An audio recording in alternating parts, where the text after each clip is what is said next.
बस बस highly. माई माई माई माई माई माई का भइल? माई हमार नौकरी लाग गइल बा। का सच में? हाँ माई, मास्टराइन बन गइल बानी और बच्चे लोगन के अंग्रेजी पढ़ावे के। हाँ अरे वाह दीदी, ये तो बहुत अच्छा हो गई। तब तो हमरो पढ़ाई हो जाई और माई घर पे कुछ खर्चा भी आ जाई ना। ए बिटिया, तनख्वाह कितना मिली? माई प्राइवेट स्कूल बा, शुरू में 10,000 मिली पर धीरे धीरे बढ़ जाई। 10,000? हाँ 10,000 तोहर बाबूजी के गईले के बाद पहला बेर देखे के मिली। अरे माई, जवन पैसा मिली वो तो मिल भी करी ना। हाँ। लेकिन खुशी के बात ई बाटे कि हमार दीदी मास्टराइन बन गईली।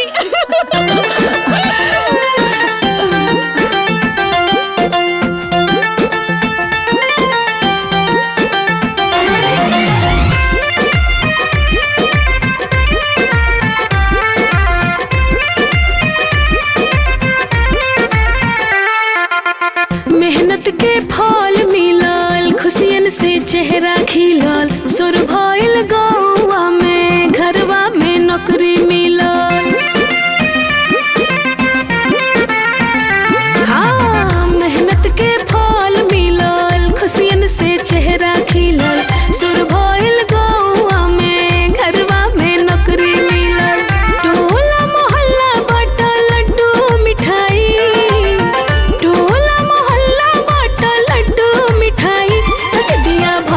मास्टराइन ए माई, दीदिया भइल मास्टराइन ए माई।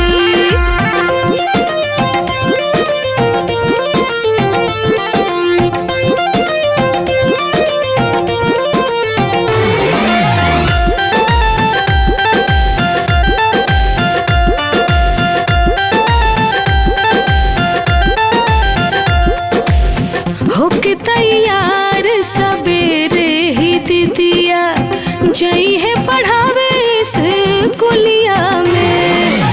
मिस जिया मैडम जी कही है सब लइका, डंका बजाई है पूरा दुनिया में।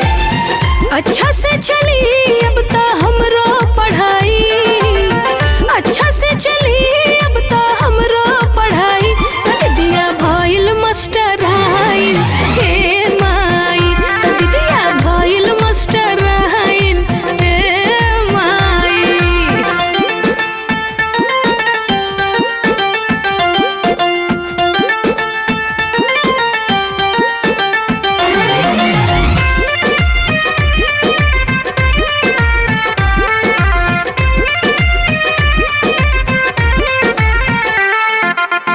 बन गईनी कुछ लायक माई, बस तोहरे आशीर्वाद से हम दिनवा खुशी के हब आइले रामा।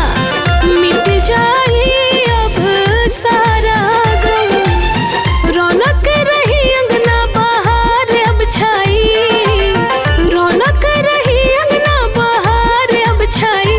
दीदिया भइल मास्टराइन हे माई, दीदिया भइल मास्टराइन हे माई। माई अब की बार जब सैलरी आई ना तो हमने के नया एकर कोनो जरूरत नहीं के नया ना। कपड़ा के बहिन। ये ठीक बा। अरे दीदी आवा ना एगो सेल्फी हो जाई। हमरा के ना लेवे के सेल्फी, 24 घंटे फोटो फोटो। अरे दीदी फेसबुक में अपलोड करे के बा, इतना बड़ा खुशी की बात छुपा के रखबू का? चल। अरे हमरा के नहीं खे खिंचावे के ना चल।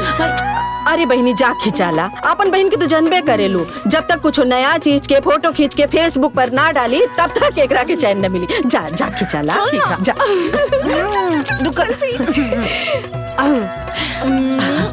ना ना ना, ये व्यू अच्छा बा। स्माइल। एक और।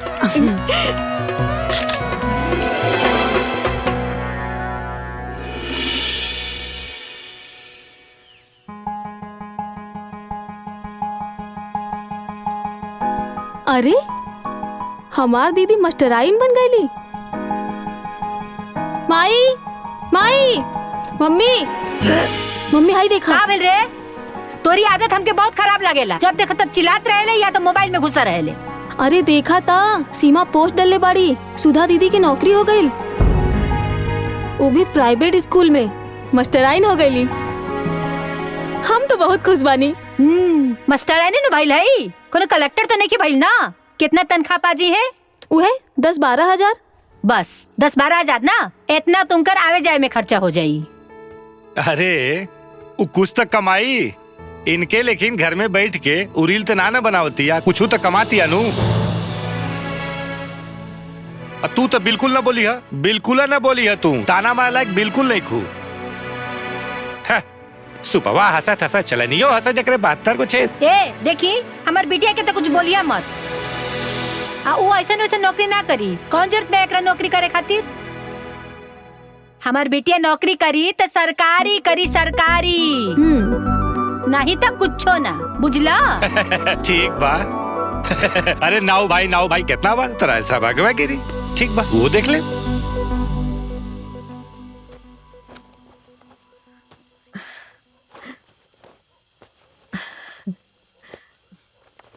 बिटिया तोहार नौकरी लग गई कि हमनी तनी सा संभल गईनी।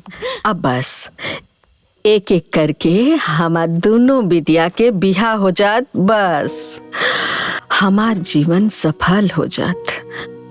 बाकी चिंता इहे बा कि बियाहवा होई कैसे। माई तू बेकार के चिंता करत आड़ू। अब हमार जॉब लग गइल बा ना, धीरे धीरे पैसा जोड़ के पहले सीमा के शादी कर दे, ओकरे बाद पैसा जोड़ के अपन शादी कर ले। काहे दीदी, पहले हमार ब्याह काहे होकी, तोहार काहे ना होकी? दीदी तू ना बहुत चालाक बाड़ू, हमके ई घर से भगावल चाहताड़ू। ना सीमा, हम ऐसे ना सोचतानी। हम तो ई कहतानी कि ऐसे करे में सब कुछ आसानी से हो जाए। हम कुछ ना जानी, पहले तोहार ब्याह होकी। समझा सीमा, पहले तोहार ब्याह। दीदी पहले तोहार ब्याह होई, तोहार होई, तोहार होई, तोहार होई, तोहार होई, तोहार तोहार तोहार। अरे भाई बस, जे जैसे बा ओकर वैसे बिहा होई। और रहल बात पैसा के, तो तू लोग चिंता मत करा, हम बानी ना। खेत खरियान बेच के तू लोगन के बिहा कराई। अब जा दोनों जने जल्दी जल्दी तैयार हो जा, चाचा के पास जाए के बा। और तोहार नौकरी के खुशखबरियों चाचा के देवे के बा। जा जा जा तैयार हो जा, हम हूँ तैयार हो जाता नहीं। चला चल। अरे माई माई। चाची हमार टीचर के नौकरी लाग गइल बा, रउआ लोग के खातिर मिठाई लाइल बानी। पता बा, बाकी का फायदा इस नौकरी की? जब चाहे निकाल दे और जब चाहे रख ले। ऊपर से तनख्वाह ऐसन कि आदमी के पेट न भरे। ये कोनो नौकरी बा? हाँ तो चाची। सीमा, ए छोटको, सुधा कहाँ जिंदगी भर नौकरी करतिया। अरे वो जब ले करतिया तब ले करतिया, यही बहाने ओकर मनो लगल रहेला और 2-4 पैसा हाथ में आई हो जाला। अरे दोनों के शादी ब्याह करके ससुरारे भेजल जाए कि या बैठा के नौकरी करावल जाए। सही कहत बाड़ू भौजी, संध्या नु बिल्कुल सही करत बिया। चुप रही जी, रवा के तो सब सही लागेला। बिटिया बटार बन के नौकरी करी है, गाँव समझ का कही? हाँ अब का कब थू हो रहा बा? नौकरी करी। अरे रुका,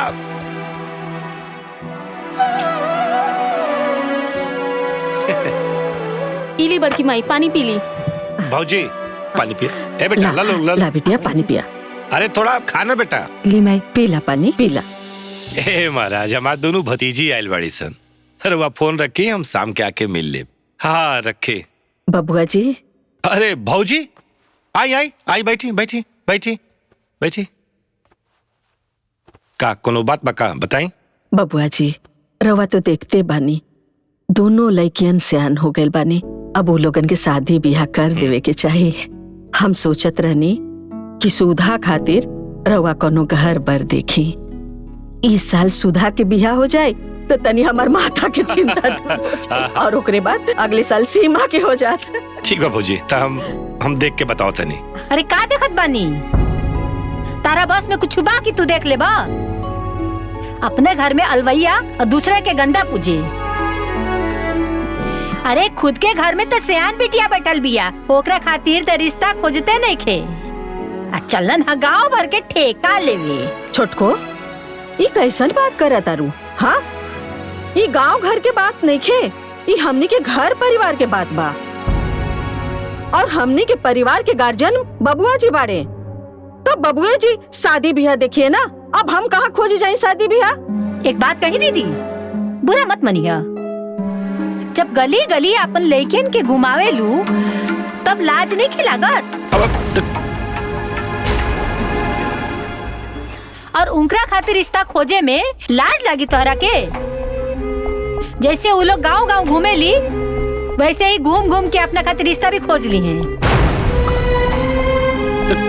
देखी दीदी, ये सब झेलल अपने बस के बात ना है। तू ही रिश्ता फिस्ता ना खुदे देख ली है।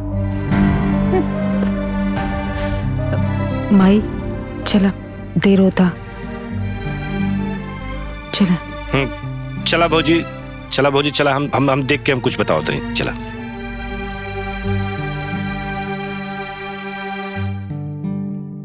चाची तो के इतना सब कुछ सुना देहली और तू चुपचाप बस सुनत रहलू। ई तू ठीक ना कैलू। बिटिया, जब समय खराब होला ना तो सब कुछ बर्दाश्त करे के पड़ला।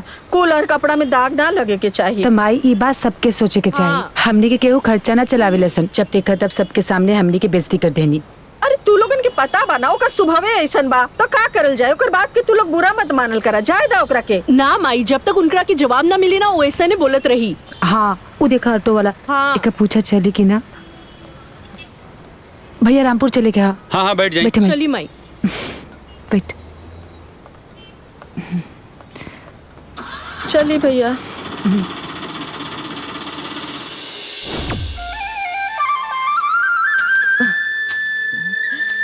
हर 8-10 दिन में घास घुस उग जाला। माई, हाँ? हम स्कूल जाता नहीं, कुछ लावे का है तो बता दा, आवा समय लेता आई। नहीं कुछ होना चाहिए स्वभाव। अरे दीदी, कुछ ले आए के ना बा, ले जाए के बा। ले जाए के बा का? ई तोहार टिफिन, हमरो के ही तोहार ख्याल रखे के पड़ी ना। हमार छोटी, तू हमार कितना ख्याल रखेलू। तू ना रहे तो हमार कोनो कामे ना होई। अच्छा, कुछो काम ना हो पावेला। जब ससुरारे जइया तो यहू के ले जइया। हाँ। ए बिटिया, तनी चाचा के फोन लगा ना, देखी तक कहीं गए रहले कि ना।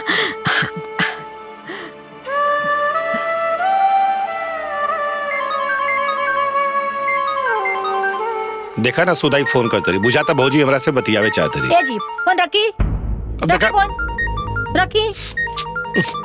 और एक बात सुनी, उनके बिटियन के बिया के चक्कर में पड़े के आपके कोनो जरूरत ना। उनकर बोझ अपने कपारे पे लेवे के कोनो जरूरत ना बा। फोन नहीं के उठावत चाचा, फिर से लगावा तानी। हाँ, अपन बिटिया के भी बिया करावे के बा, ओकर पढ़ाई लिखाई देखे के बा, सबसे उन्हों के लेके चली। अरे कौन मार हमरा के खर्चा उठावे के बा? अरे तो हमरा खाली बियावे नु खोजे के बा। चल हम कूल समझत बानी, पागल ना बानी। वही लालच में तो लस्करा लगैले बड़ी कि तू खोजबा तो खर्चा तू ही करबा। एहिले कहा था कि उनकरे लड़कियन के बियाहन के चक्कर में आपके ना पड़े के बा। देखा चाचा फोन नहीं के उठावत। लगा था छुटकी मना कर देले हुई फोन उठावे से, यही से बबुआ फोन ना उठावा ताड़े। माई तू टेंशन मत ले, हम ज्यादा नहीं, स्कूल के लिए लेट होता। हम दीदी के छोड़ के आवत है।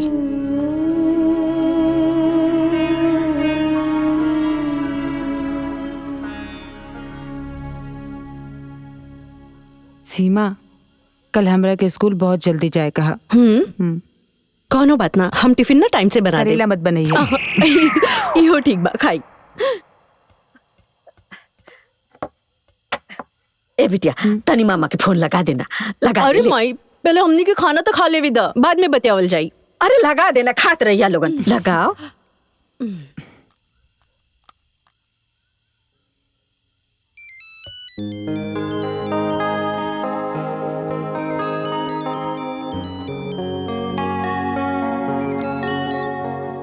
हेलो। मामा जी प्रणाम। खुश रह भगिनी, काल चल बा। सब ठीक बा। हाईली माई से बात करी। हाँ भैया प्रणाम। खुश रह बहनिया, काल चल बा। हाँ भैया सब ठीक बा। भैया कल आ जैती त बहुत अच्छा रहत। एगो जरूरी बात करे के बा। कोनो परेशानी बा का बहनिया? अरे नहीं भैया, कोनो परेशानी नहीं के, बस रउआ आ जाई। अच्छा ठीक बा, हम काले आवतानी।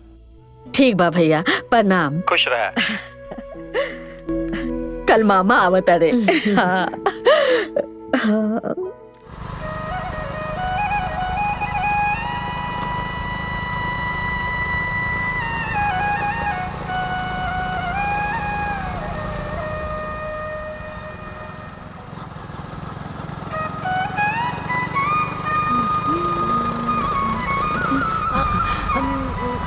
मामा जी। अरे मामा, मामा जी।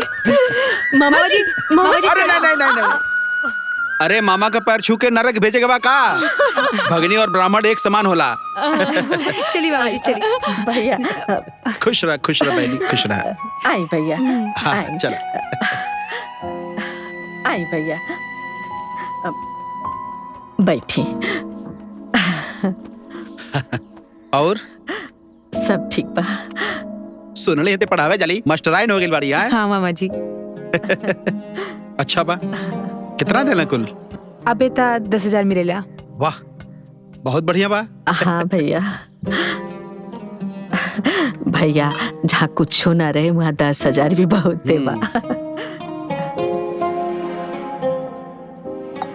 अच्छा बहनी, ये बताओ कौन बात कहे कर रहल? भैया रउआ तो देखते बानी, दोनों बेटियन से आन हो गए बानी। कहीं रउआ घर पर देख लेती तो सुधा के यह साल बिहा कर देती। अच्छा थे, ये बतावा तू अपने देवर से बात कैले रहलू कि ना? कहनी ता, बाकी पता न काहे ध्यान ना देत बाड़े वो। अरे कुछ बात नहीं है, हम बानी ना, सब हो जाए। कैसन बिया चाहे, का दहेज देवे के बा? अब घर दुआर ठीक ठाक रहे के चाहिए, और रहल बात दहेज के, तो तनी मनी खेत बा बेच उच के दिया जाए। अच्छा तू चिंता मत कर, हम बानी ना।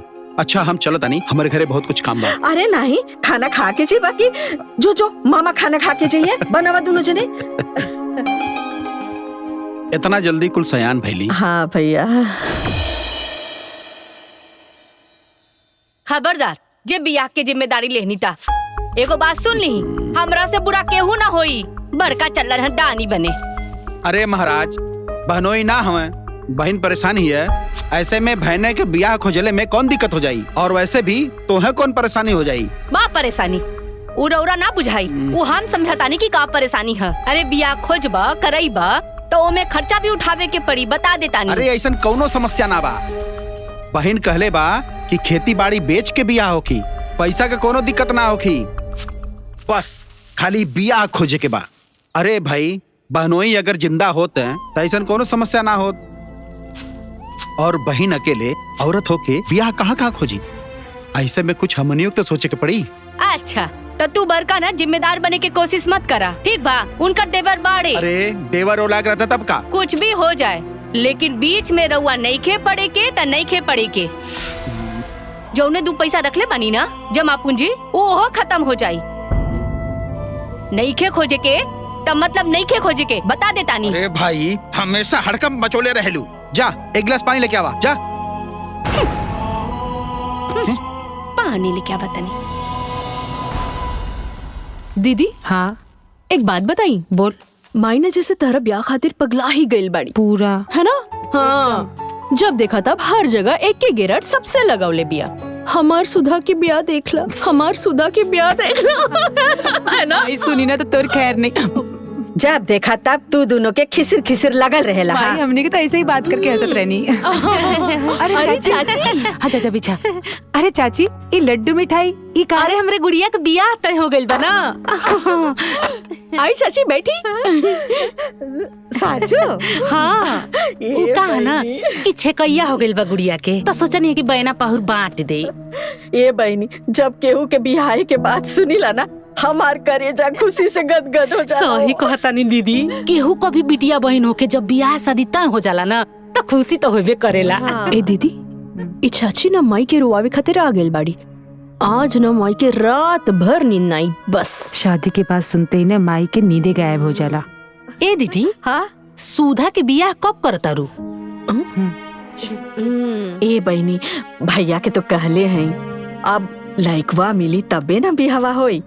अब उहुए के तो चिंता बा, हम कहा कहीं ए बहनी कुछो ता भैया के? हाँ? अरे तोहर देवर ना देखत हवा का?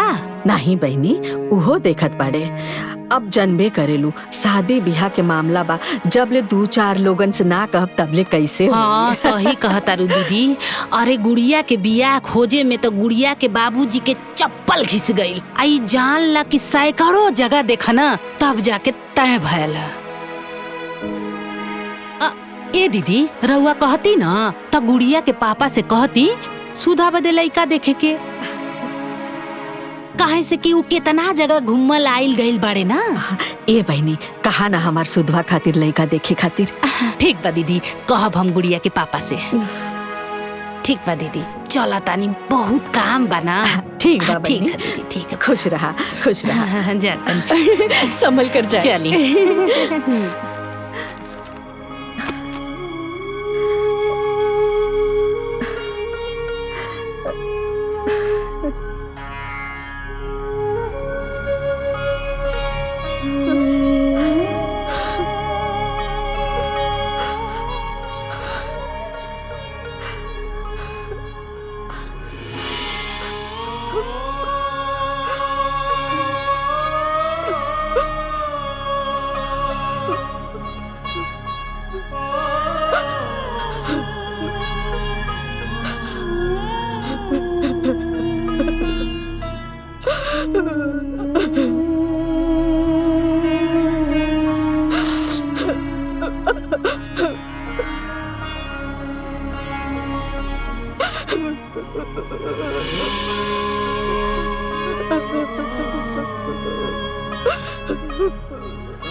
माई फिर से रोवे लगलू। अरे दीदी, हमके ना पता रहल उ चाची आइल भी है ना तो माई के रुआ के ही जाई। अरे नहीं, वो हमरा के का रुआ के चाहिए, वो हमरा के ना रोइलस। हमरा के तो तोर बाबूजी की याद आ गई। अगर आज ही रहतन तो हमरा के ये दिन देखे के ना पड़त। तू लोगन के बिहाए खातिर तुम्हारे द्वारे भटक के घोड़ धराई ना करेंगे पड़त। अरे माई तू ना, हमनी के बियाह ना होई तो हमनी के मर थोड़ी ना जाए। अब ना होई बियाह तो ना होई। अब तू अपने आप के इतना परेशान ना कर माई। हाँ हाँ माई, तू ना खुश रहा कर। हमने की तो से कुछ ना चाहिए, हमन मिलके सब संभाल लियल जाई। लेकिन तू ना ऐसे दुखी मत रहा कर। चला अब आपन सु पूछो। हमने के बानी नो।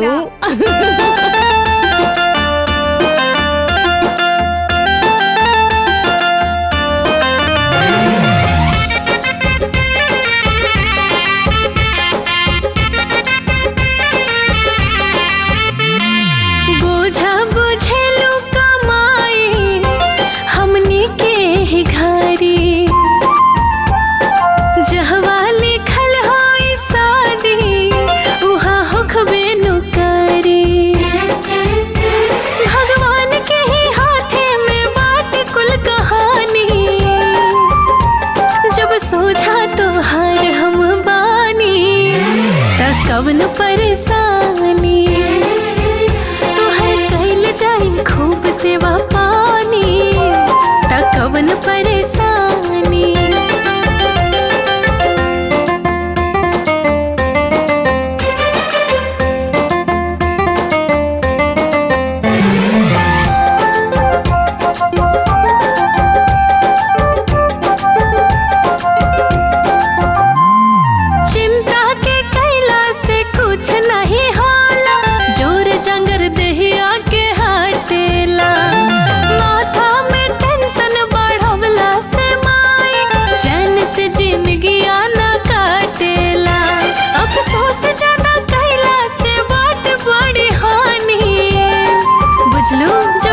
जन्म के साथी त तू बाड़ू माई, करम के साथी भगवान हो।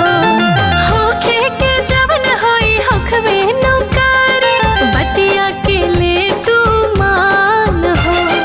होने टले ना कहावत पुरानी, जब सोझा तो हार हम बानी त कवन परेशानी। तुहर कैल जाए खूब सेवा पानी त कवन परेशानी।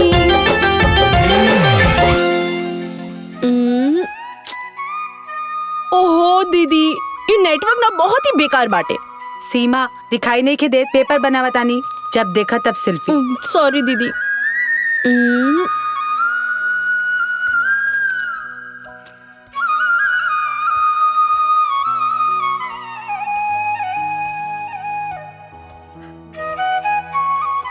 ए सीमा, हाँ तनी मामा के फोन लगाव ना, तनी देखी तो कहीं कुछ पता चलल की ना। माई तू हो ना कोनो बात के पीछे ही पड़ जालू। सही बात बाटे माई। अरे कहीं देखिए तकिए तबे नु बताइए, तू काहे परेशान बाड़ू? अब आ दिया तू लोगन के तो एगो बात बोल दा ना त लगेलू बोखला खनी उधेड़े। लगा फोन।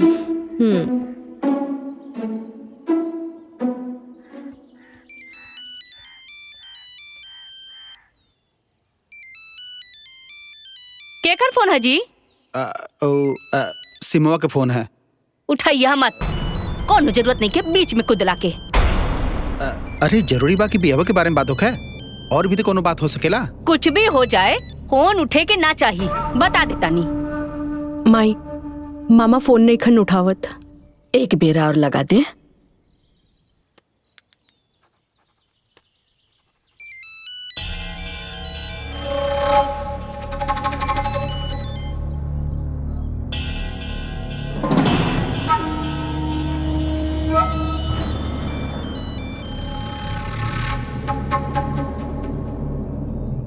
नहीं खन उठावत। बतावा कैसन समय आ गइल बा, आपन सगा भी साथ देवे के तैयार नहीं खे। सही कहल जाला, आपन पराया के पहचान खराब समय में आवेला। ओह माई, हो सकेला मामा कहीं बिजी हुई है ना, तो उठाइते ना। तू ना बेकार में परेशान बाड़ू। हाँ लगा तो कहीं कुछ काम में लग गए हो ये। हाँ हाँ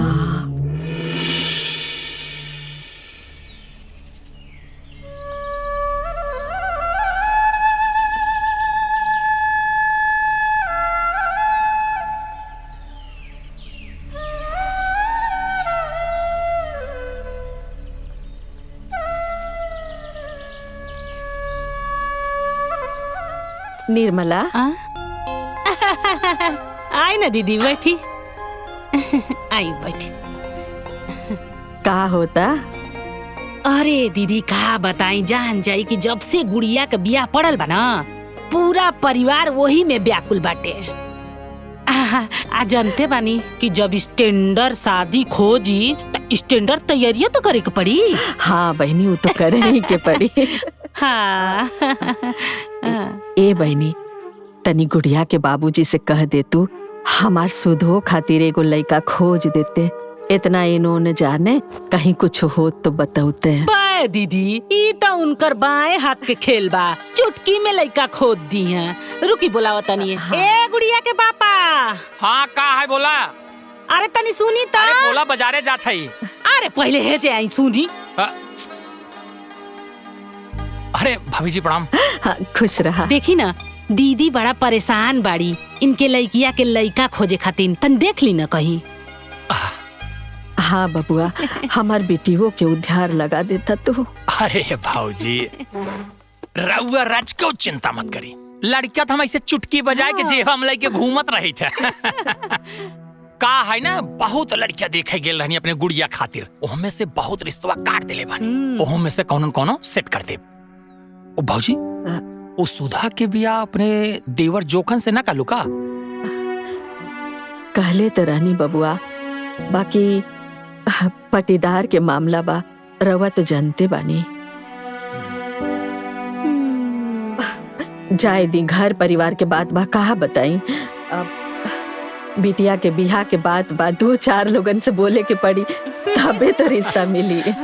कौनो बात ना भौजी, देखत ना बाड़ू हम अपने गुड़िया खातिर ऐसा रिश्ता खोजले बानी, एक देखे नौ सिहाय ऐसा रिश्ता खोजनी कि होकर लइका के नौकरी, गाड़ी घोड़ा, घर दुआर सब बा। बाकी भौजी जाना ताड़ू रिश्ता उस्ता बिटिया के सौभाग्य से मिलेला। खैर वैसा रिश्ता त ना कह पाऊ, लेकिन हाँ तू चिंता मत करा, हम ऐसा रिश्ता खोजब कि जोन तू अच्छे से निमा जा, ठीक बा? हाँ।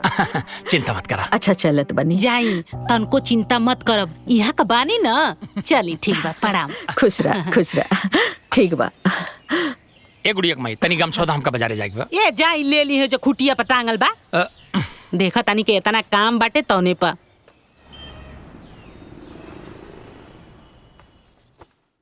और बताई दीदी, आज कैसे हमरा घरे के रास्ता भुला गई हा? जनते बाड़ू गुड़िया के बियाह तय हो गइल बा, त ओकरे खातिर सर सामान खरीदे शहर आइल लनी है। त सोचनी है कि लगले तो के न्योतो दे दी, काहे से कि फिर मौका ना लागी ना।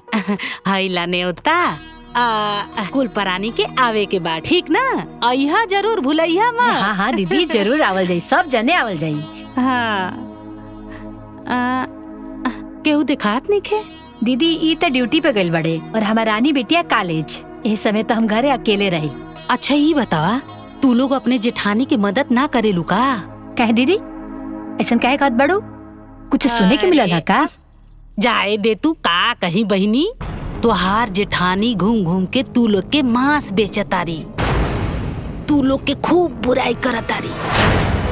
कहतारी कि उनकरे बिटिया के बियाहे में तू लोग कौनो मदद नहीं खा करत, खूब गांव भर जान जा की शिकायत करतारी।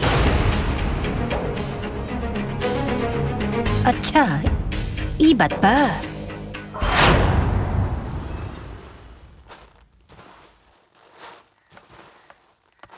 का दीदी? हाँ रवा गांव घर में घूम घूम के हमनी के शिकायत कर रहल बानी।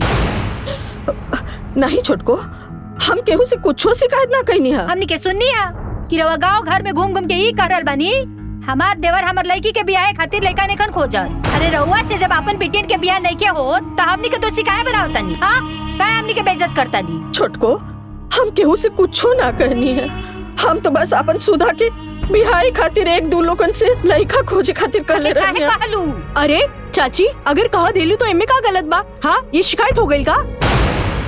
और वैसे भी शादी ब्याह खातिर ना लोग बहुत से लोगन के कहेला। एमे गलत का बा? तू दोनों जानी तो चुप पे रहा, बोला मत बीचे में। दीदी रो आज के बाद हमनी के शिकायत कैली ना तो हमनी से बुरा क्या ना होई।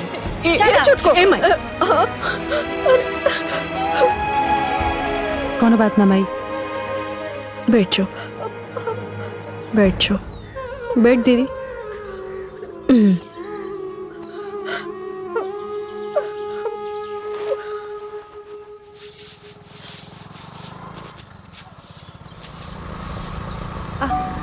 मामा जी। अरे मामा जी। मामा जी भैया खुश रहा लोगन। आई मामा जी। माई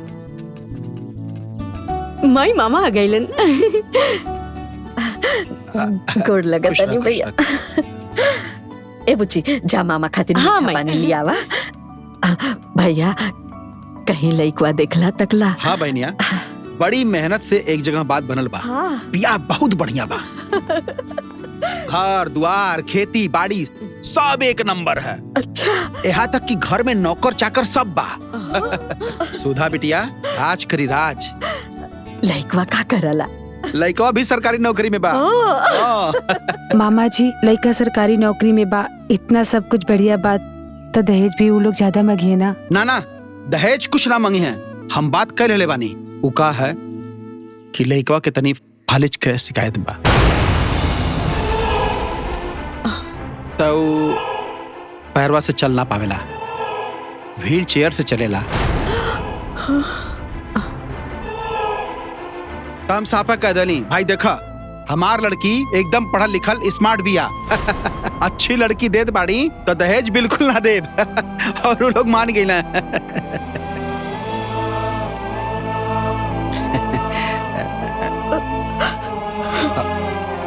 बहनिया बहुत बढ़िया बियाह बा, जल्दी से दिन पाती रख के बियाह कर दा। बाकी अरे बहनिया इतना बढ़िया शादी तिया लेके खुजले भी ना मिली। बस उतन की भर कमी ना रत ना, नहीं तो हमन के औकात ना बाकी उनके दरवाजे पे खड़ा हो सकेला। अरे चुपचाप आंख मूंद के बियाह कल। अब इतना बढ़िया बियाह अब ना मिली। मामा जब सब कुछ इतना बढ़िया बा तब काहे ना अपना बिटिया से करवा देता नहीं। बोला मामा, का आप ही शादी अपन बिटिया से करा सके नी? नानू का मामा, हमन तो आपके बिटिया समान बानी नू।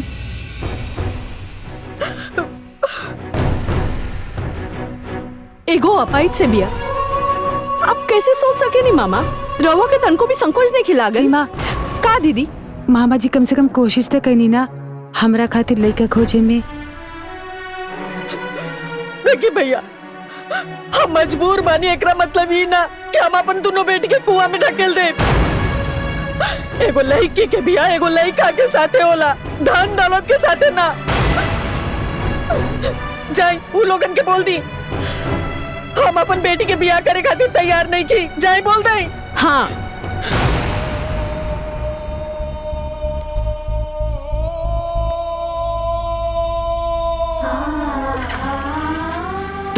तू रो मत माई, दीदी खातिर बहुत बढ़िया रिश्ता मिली।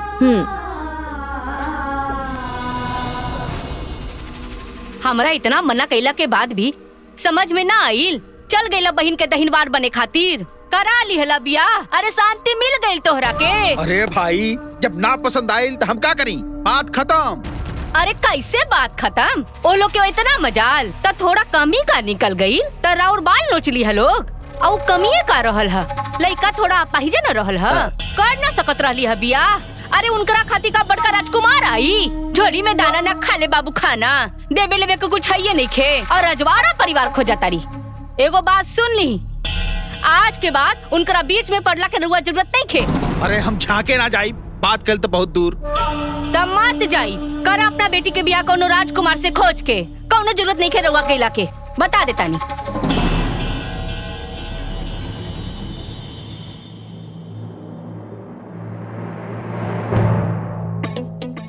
पढ़ चुपचाप।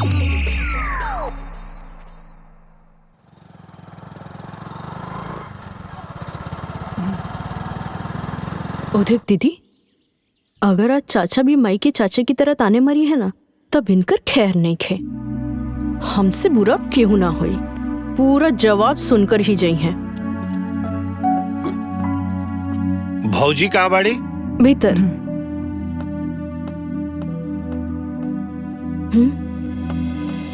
भौजी, ए भौजी, भौजी। हाँ अरे बबुआ, प्रणाम भौजी, बैठा। खुश रहा। वो कहा ना भौजी कि हमें को लड़का देख ले बने, बड़ा अच्छा बा, घर दुआर बा, खेती बाड़ी भी बा, लड़का बहुत मेहनती बा, बस पढ़ल लिखल नहीं खे। लेकिन हाँ, वो जो बालू वाला ट्रक होखेला नु, ओकर ड्राइवर बहुत रुपया कमाला। अगर जमे तो बोला हम बात आगे बढ़ाएं। अरे बबुआ, जब सब ठीके ठाक बा, लइकवा मेहनती बा, पैसों कमाता, तो कहा सोचे की जरूरत बा? बातचीत कर लिहल जाए तो ठीक बा। काम आई इका कहताड़ू, दीदी डबल एमए बीए कैले बाड़ी, स्कूल में पढ़ावताड़ी, और तू उनकर बिया एगो अंगूठा छाप से करावे के चाहताड़ू। पगला गई बाड़ू का? देखा तारू भौजी, ये कैसे बोलती है, ये एक संस्कार है, देख ला। चाचा, हम सही तो कहत बानी, एमे संस्कार की का बात बा? अरे शादी बिया तो जोगी जोगी में होखेला कि जहाँ मर्जी वहाँ करा देवल जाए। देखा तारू कैसे जबान लड़ावती है, ये देखा कैसे जबान लड़ावती है। ए बबुआ, सीमा ठीके बोलतिया। शादी बियाह जोगे जोगे लोगन से होला, ई बियाह जाए दीना, एगो और लड़का देख ली। हाँ तो ठीक बा, जोगे जोगे रउआ लोग लड़का एमए वाला देख के शादी करा ली लो। अब हम रउआ लोग के बीच में ना पड़ा, बिल्कुल कोनो मतलब। ठीक बा चाचा जी, कोनो बात नहीं खे। अगर हमार दीदी की ब्याह न हुई तो ना सही, बाकी आड़े तेड़े लड़का से ना हमार दीदी ब्याह न करी। हाँ ठीक हाँ, बा, हाँ, ठीक जाए बा, जाए कोनो बबुआ। काम आई ये आड़े तेड़े लेके से दीदी की ब्याह करावे की चाहताड़ू। अरे तू लोग ऐसे ही करबू तो लइकवा कहाँ से मिली का मालूम। मिल जाई माई।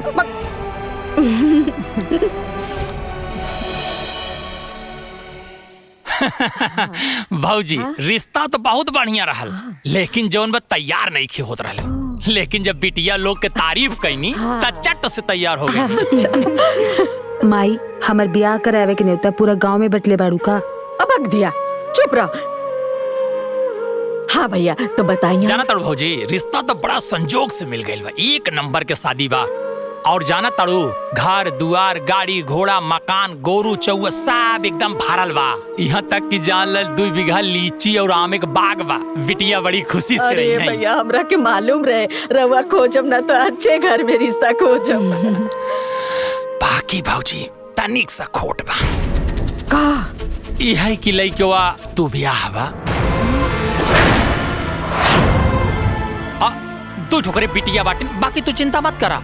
वो बिटिया लोग बड़ हो गए बाड़िन, बिटिया के बियाह सियाह कर दी अपने घर चल जाई हैं। बाकी अपन बिटिया एकदम खुशी से रही वहाँ। अरे वाह चाचा जी इतना बढ़िया रिश्ता, तो अपन बिटिया की शादी काहे ना करा लेता नहीं। हमार बिटिया का तो फेकल पवारल बा का जोन 2 बियाह से कर दे। हाँ तक हमनी के फेकल पवारल बानी। अरे मैं रिश्ता खोजे का कर देनी तो रवा जवन मर्जी उहे करब। चल रहे जैसे। आय हो दादा सही कहल जाला, हवन करत हाथ जरई।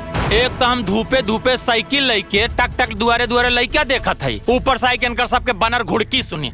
ए भौजी अब हमारा से न हो पाई, अपन खुदे जाए के लइका बच्चा ढूंढा। ठीक बा चल भाई। हाँ जाए केहू नहीं तो हर दुआरे।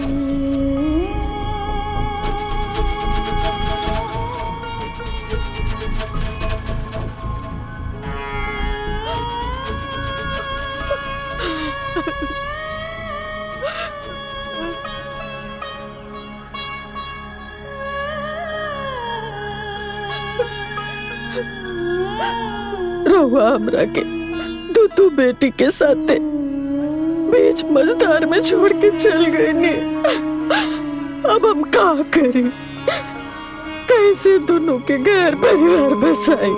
बोले जैसा का संबंधी रहे सब हमसे किनारा कर लेला। हम लगा जाए के कर दुआरे जाए,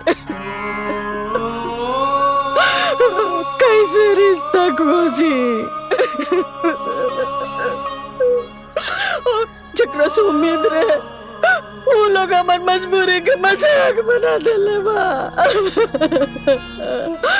राउत सखा भाई हमने के बिटियन के खातिर एगो ड्राइवर के रिश्ता लेके आयल बा, और हमारा अपन भाई एगो रिश्ता लेके आयल बाड़े।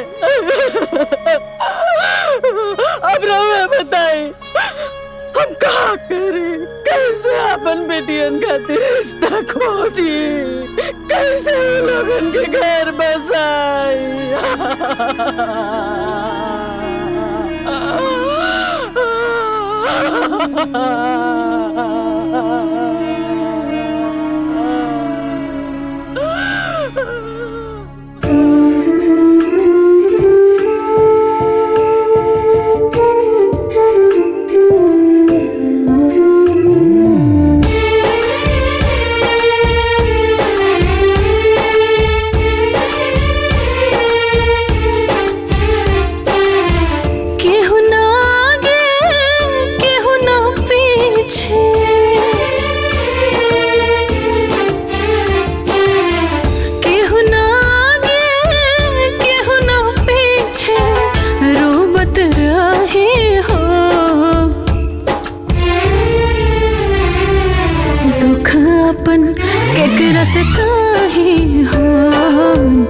रस काहे हो,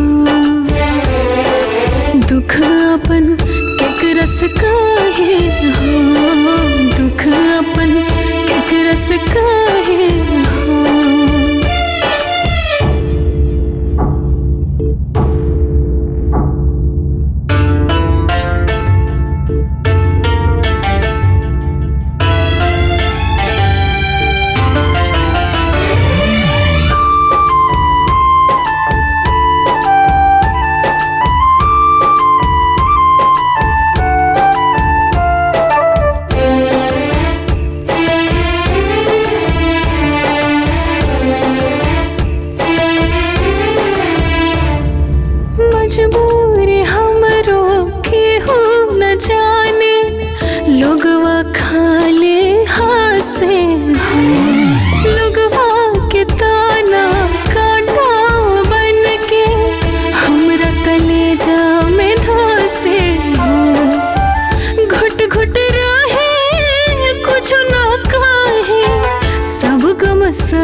केकरस काहे हो दुख अपन केकरस काहे हो दुख अपन केकरस काहे हो दुख अपन केकरस काहे हो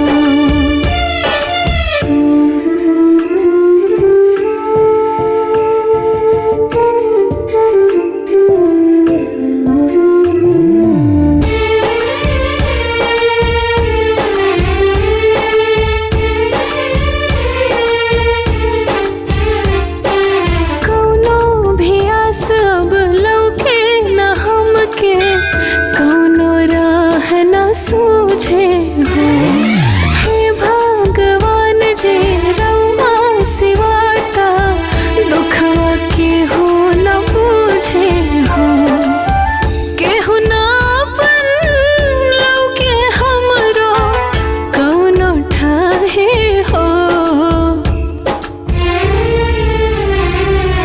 दुख अपन केकरस काहे हो दुख अपन केकरस काहे हो दुख अपन केकरस काहे हो दुख अपन केकरस काहे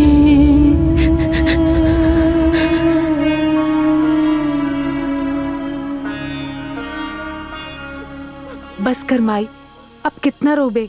रोए से कुछ न होके वाला बा। हाँ माई, अगर रोवे से ही सब काम हो जाला ना तो हमने बैठ के तोरा साथे रोवल जाए। हाँ, वैसे भी भगवान कर्म करे वाले के साथ देला, बैठ के रोवे वाले के ना। हम का करी बेटी, हमार बस चलत तो तू दोनों के बिया हम कब के कर देले रहती, बाकी हम मजबूर बानी, दूसर के भरोसे बैठल बानी। यही से माई, दूसर के भरोसा बैठला से ना खुद के दुख मिली। यही से कहता नहीं कि आज से दूसर के भरोसे मत रहा। तो का करी, तू लोगन के बिया कैसे करी? हाँ तो ना होई बिया तो ना होई, हमनी के बिया नहीं के करब, हमनी के तोरा साथ हमेशा ही घर में हमेशा हमेशा के लिए रह जाए। हाँ ये का कहत बाड़ू, क्यों जिंदगी भर अपन बेटी के घर में बिठा के रख ले बाका जे हम रखब? यह तो हम समझावे के चाहता नहीं माई कि आज ले केहू की बेटी कुआर रहली का नानू, बाकी जेकर बियाह ना बैल ओकरो हो जाई। देख माई, लड़का कुआर रहेला, बाकी लड़की केहू की कुआर ना रहेली। अरे कोनो न कोनो विधि व्यवहार से सबके बियाह हो जाला, ठीक वैसे ही हमन के हो जाई। अरे बाकी बियाह करे खातिर रिश्ता तो खोजे के पड़ी ना। तो ठीक बा ना, हमनी के अपन रिश्ता ढूंढ लियल जाई। तू लोग पगला गए बाड़ू का? हाँ, लड़की लोग अपन रिश्ता खोजे जाला का, जो तू लोग अपन रिश्ता खोजे जाइबू?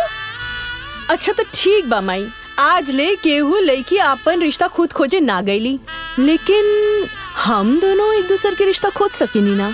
अब हमार बात सुना, हम दीदी खातिर रिश्ता खोजब और ओकर ब्याह करा दे, फिर ओकर बाद दीदी हमार रिश्ता खोज के हमार ब्याह करा दी, है ना दीदी? एकदम सही। अरे बिटिया, ये का कहत बाड़ू? हाँ, ये गांव समझ का बोली? तोरे चाचा चाची मामा मामी का सोची सब? अरे माई, केहू के कुछो सोचे दी, केहू के कुछो बोले दी, जब केहू हमनी के बारे में ना सोच ले तो हमन ओकर बारे में काहे सोची?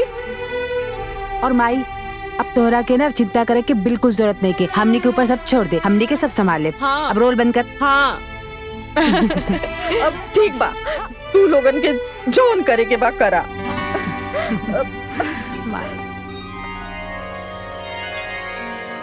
माई, आशीर्वाद दा कि हम दीदी के रिश्ता खोजे में सफल रही। माई, हमरा के भी आशीर्वाद दे कि हम सीमा खातिर एक अच्छा घर और वर ढूंढ पाई। बिटिया, भगवान तू लोगन के मनोकामना पूरा करे। बाकी एगो बात बोली? बोली ना माई। बिटिया, एक बेर तू लोग फिर से सोचला, कई तरह से लड़की लोगन के अपन रिश्ता खोजल ठीक बा? अरे माई, हमन अपन खातिर रिश्ता खोजे थोड़ी जात बानी, हमन एक दूसरा खातिर रिश्ता खोजे जात बानी। बाकी बिटिया, आज तक कबो ऐसा ना भइल कि लड़की लोग। माई, अब जो कब्बो केहू न करे होके ना, उहे करे के चाहिए। और तू ना चिंता बिल्कुल मत कर, हमनी के तोर मान सम्मान बिल्कुल कम ना होके दे, भरोसा रखा। चल अब आशीर्वाद दा।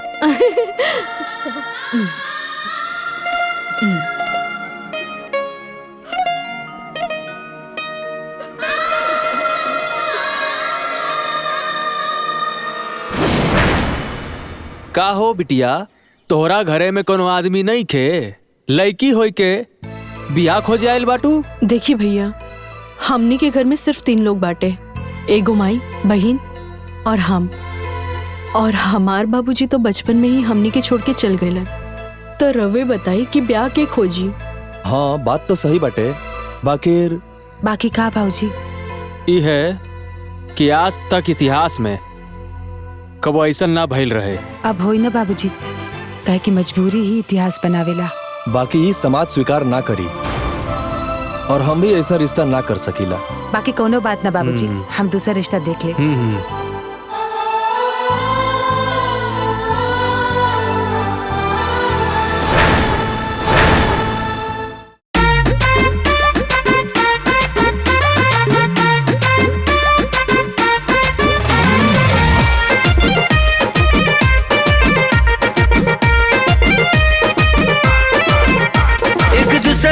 खातिर दोनों बार खोजे, निमन लोग निमन द्वार निमन घर खोजे। एक दूसरा के खातिर दोनों बार खोजे, निमन लोग निमन द्वार निमन घर खोजे। अब बियाहे के कुल तैयारी बा, अब बियाहे के कुल तैयारी बा। सर पे चिंता चढ़ल बड़ी भारी बा, दुल्हा के तलाश देखा जारी बा। दिल में शादी के बड़ी बेकरारी बा, दुल्हा के तलाश अभी जारी बा।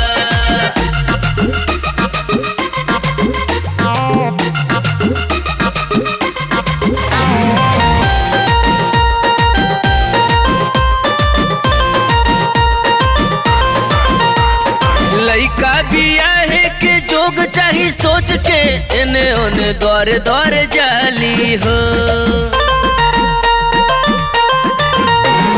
लइका बियाहे के जोग चाही सोच के, एने ओने द्वारे द्वारे जाली हो। एक दूसरा के घर बसावे के खातिर मेहनत करत उ देखाली हो। आज दुनहुन के सर पे जिम्मेदारी बा, आज दुनहुन के सर पे जिम्मेदारी बा। सर पे चिंता चढ़ल बड़ी भारी बा, दुल्हा के तलाश देखा जारी बा। दिल में शादी के बड़ी बेकरारी बा, दुल्हा के तलाश अभी जारी बा।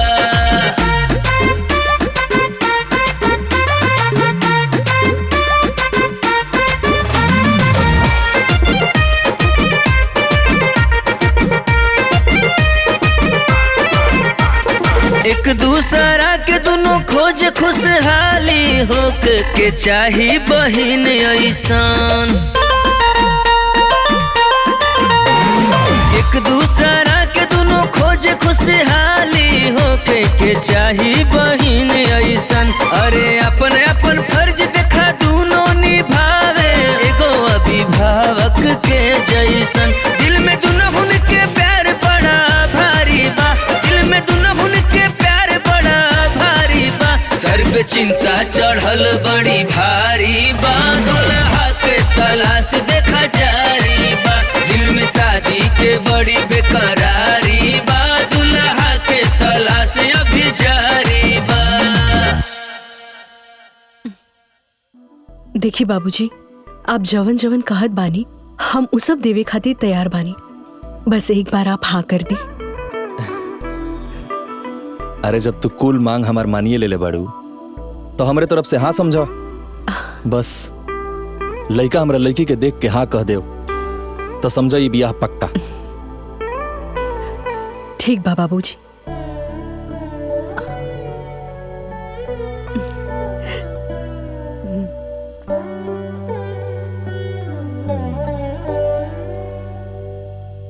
बिटिया कहीं कुछ बात बनल? माई अबे तक कुछ ना भइल, लेकिन तू टेंशन मत ले, जल्दी हम सीमा खातिर अच्छा लड़का ढूंढ ले। माई माई माई माई अरे हमार माई अरे हम दीदी खातिर लड़का ढूंढ लेनी। का सच?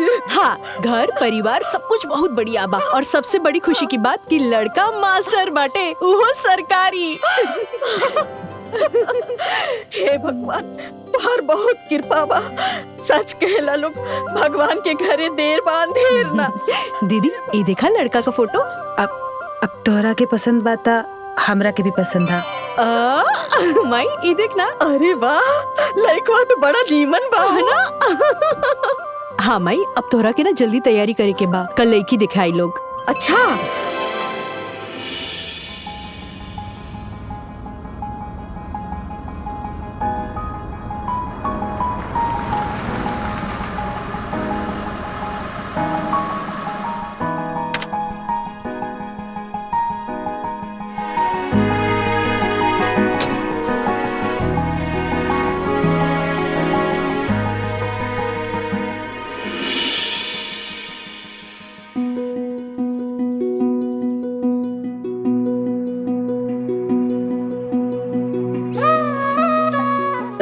समधी जी और ली बबुओ के दी। समधिन जी रहो ली। अरे समधिन जी, आवा भगत तो बहुत हो गई, अब वो काम हो जाओ जौना खातिर हमनी के आइल बनी जा। बिटिया के बुलाई ना। जी सीमा। हाँ माई। दीदी के लिए आवा बिटिया। हाँ।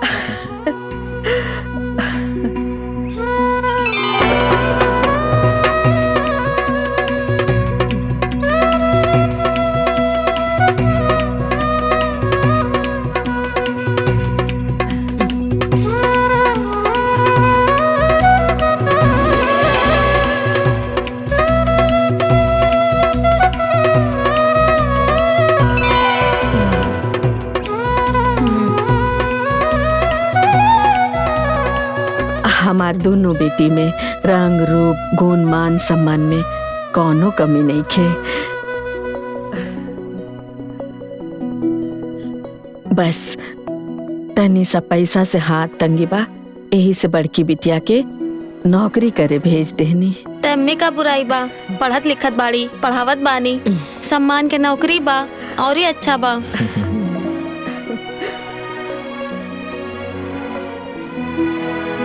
जितना हम सोचले ना रहनी है ना, उससे भी सुंदर बाड़ी हमार बहू।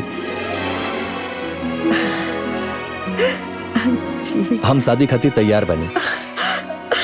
दीदी धन्यवाद। लेकिन हमारे को शर्त बा। शर्त?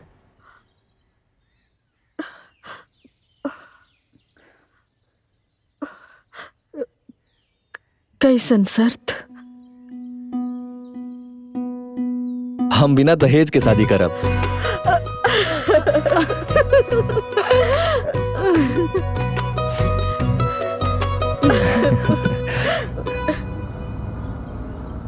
अरे चाचा, सुनत नहीं कि जोखन के भतीजनिया अपन शादी खुद ही खोज के तय कैले बिया। वो एक नंबर के बिया, लइका मास्टर बाटे, घर दुआर खेती बाड़ी सब एक नंबर के बाटे। जैसन घर बार लड़की हो के खोज लेने बानी, वैसन तो हमनियों के खोजे में समय लग जाई। दोनों बहनियां बड़ी चालाक बाड़ी। अरे बहनी, उत्सव चालाक ना बड़े चलबाज बाटे। सही कहत बाड़ू बहनी, हमके तो उन्नन चाल चलन से ये बुझाता ना कि उ सब लइकवा के फंसा लेने है स। अब तक का करबू, मजबूरी में बियाहवा कर ही के बा। जब भी होके बियाहवा तो होके जात बा। चला बेचारिन के घर बस जाए, अब मजबूरी में केहू साथ देवे वाला ना ही बा, तो जौन करत बानी सा अपने मन से। और चला छोड़ा, चला हमनी के अपन काम देखल जाए। चाची जी, सुधा दीदी की ब्याह तय हो गइल बा, यही से हम शादी के न्योता देवे आयल बानी। इली चाची जी। सुधा के शादी? हाँ। के तय करवैलस? हम। अच्छा चाचा जी, हमके एक जगह और काट देवी के बा, हम जाता नहीं, शादी में आइन जरूर। ठीक बा, जा।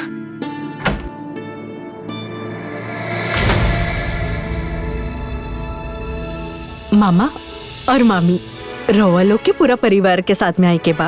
अरे हमनी के परिवार ते पूरा 2 दिन पहले ही आए। ठीक बा।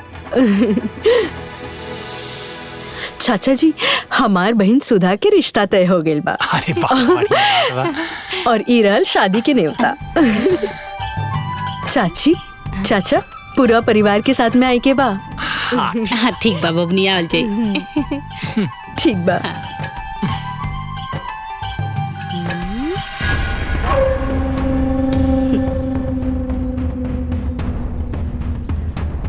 भाई ई तो बड़ी आसानी से बियाह तय कर ले। हमरा मुंह पे तो तमाचा लग गए। कौनो न कौनो गणित करे के होगी। ई लोग के खुशी हमरा से दिक्कत नहीं खे बनत बाटे।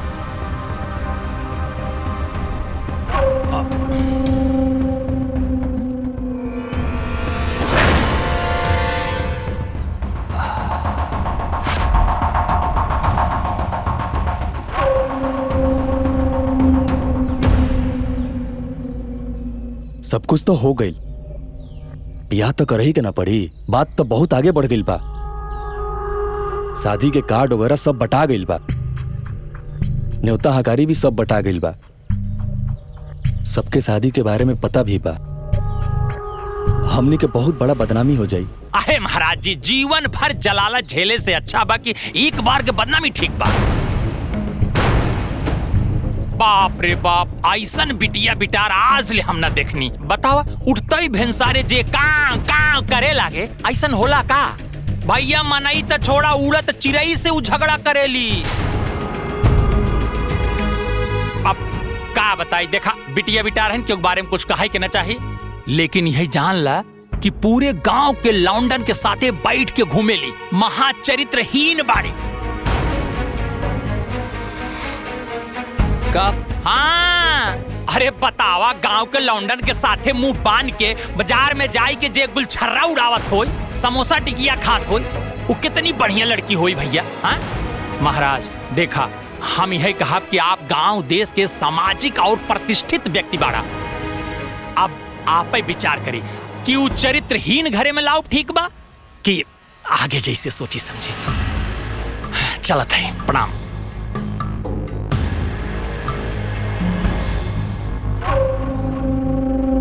बैठ के सोची महाराज, एक दिन के बदनामी ठीक बा कि घरे में चरित्रहीन लड़की रख के जीवन भर के बदनामी ठीक बा।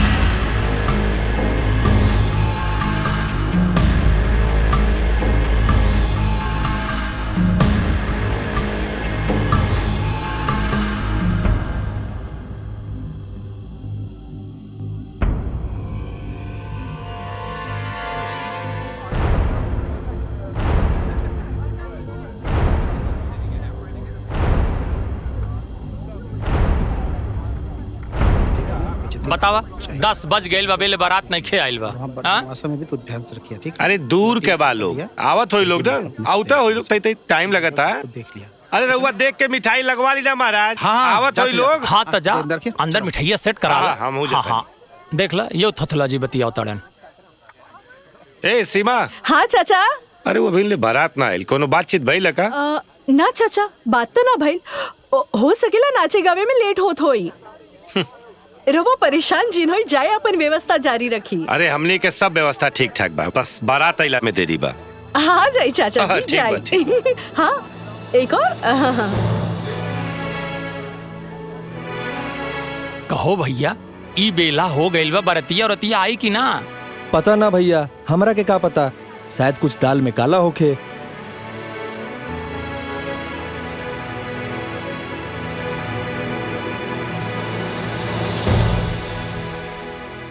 ए सीमा, सीमा।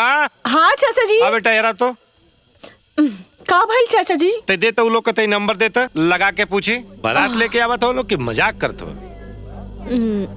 ये देखी।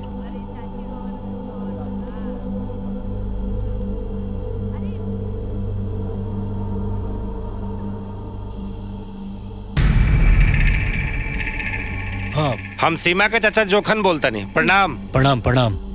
अरे का समझी जी, कहाँ ले पहुँचल बनी महाराज? एजा सब लोग राउर इंतजार कर रहा बा। बताई ना कब बारात आई, कब द्वार पूजा हुई, कब बियाह बैठी? देर न होता। रउआ लोग बारात के इंतजार मत करी। हमरा यहाँ से रउआ लोग यहाँ बारात ना आई, और हम अपना लड़का के बियाह रउआ बिटिया से ना करब।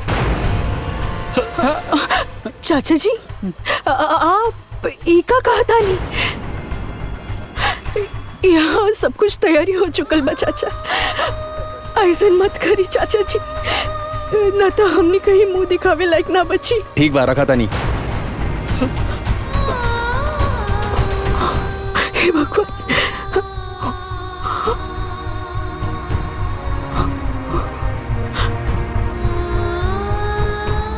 करवा तारू? कब आलू ना अपने मन के मनमानी कटवा दे ना नाक।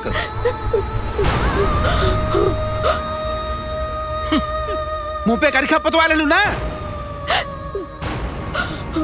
एडवांस बने चल रही हैं। अपने मन से बिया खोजात रहल खोजा।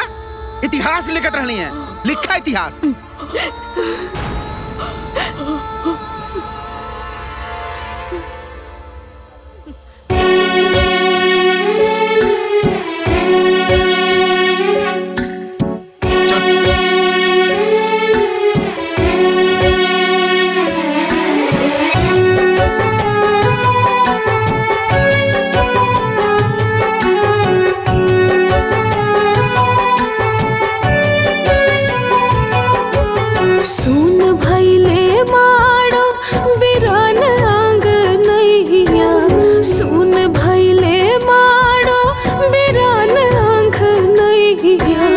किस्मत से हर लिमाई तोहरी चिरैया, किस्मत से हर लिमाई तोहरी चिरैया।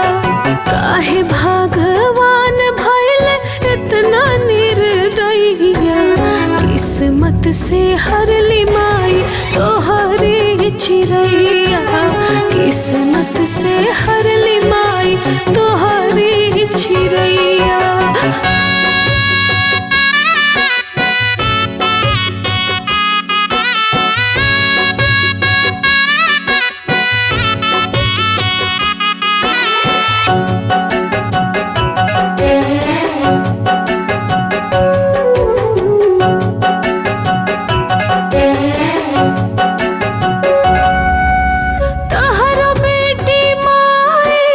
किस्मत के छोट हो राम जी भी नाही मोहाल हो।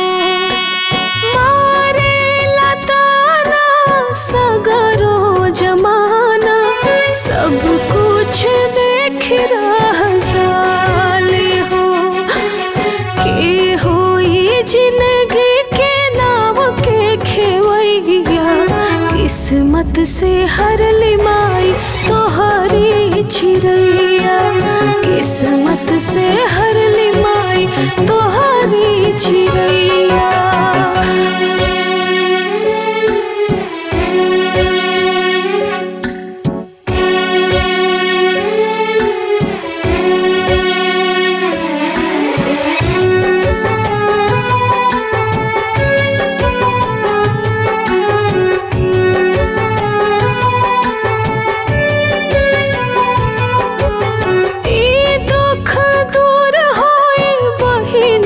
हो कहिया जाने ना कोई हो माफ कर दे दीदी, ऐसन गलती अब नाही होई हो।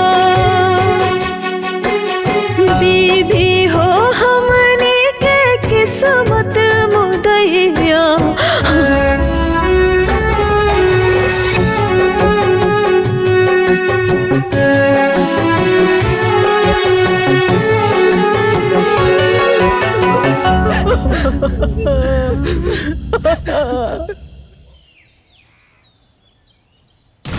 नहीं आई बारात, टूटा दुल्हन का अरमान।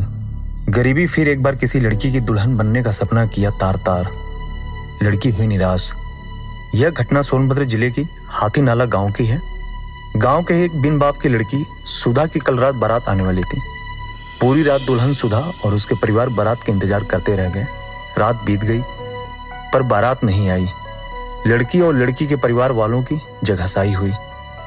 अनुमान लगाया जाता है कि मामला दहेज का है, क्योंकि लड़की में कोई कमी नहीं है। वह MA BA टीचर, सुंदर, सौम्य और सुशील है।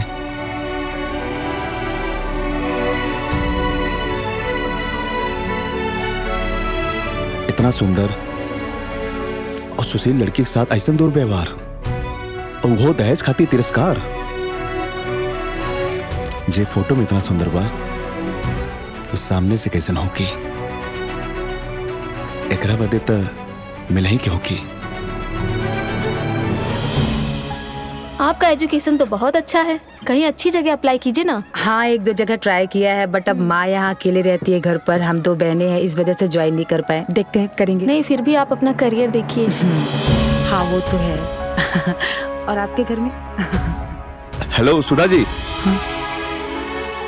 मैं गगन, मुझे आपसे कुछ बात करनी है। Excuse me ma'am.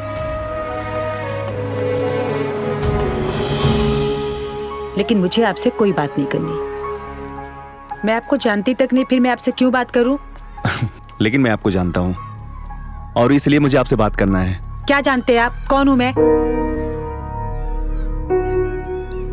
यही कि आपका नाम सुधा है और आप हाथी नाला के रहने वाली हैं। अभी 4 दिन पहले आपकी शादी थी और आपकी बारात नहीं आई, जिससे आपकी शादी टूट गई। और ये आपके साथ अच्छा नहीं हुआ, जिससे आप बहुत दुखी हैं। और मैं आपसे शादी करके आपका दुख दूर करना चाहता हूँ। पर मैं कोई शादी नहीं करना चाहती।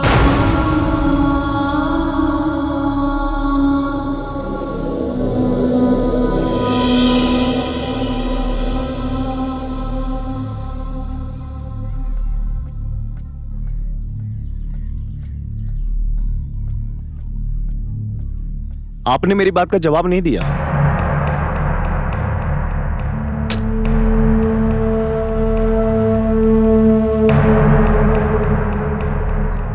मैं किसी ऐरे गहरे के मुंह नहीं लगती। और कितनी बार कहा आपको मेरा पीछा करना छोड़िए, वरना आपके साथ बहुत बुरा हो जाएगा। और हाँ, मुझे छेड़ने की कोशिश मत करना। पहली बात तो मैम, मैं कोई ऐरा गहरा नहीं हूँ। मैं एक सभ्य परिवार का सज्जन लड़का हूँ। और दूसरी बात, आपको छेड़ नहीं रहा हूँ, मैं तो आपसे शादी करना चाह रहा हूँ। और कितनी बार कहा है आपसे, मुझे कोई शादी वादी नहीं करनी। सड़क पे शादी करेंगे। तो ठीक है, राह में शादी नहीं तो घर पे ही आता हूँ।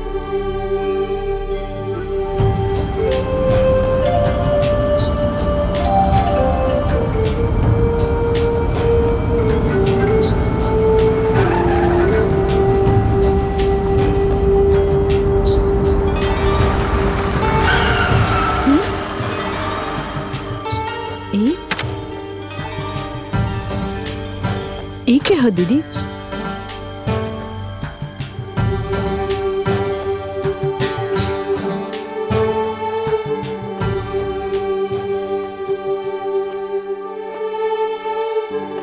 सीमा, जवन लड़का के बारे में तोहरा के बतौले रहनी ना, ई उहे लड़का हा। हमारे स्कूल में पीछा करत अब घर तक आ गई। तू चिंता मत कर दीदी, आज हम एकरा के ऐसा सबक सिखाए कि ई तहरा ही ना केहू लड़की के पीछा ना करी। रुक।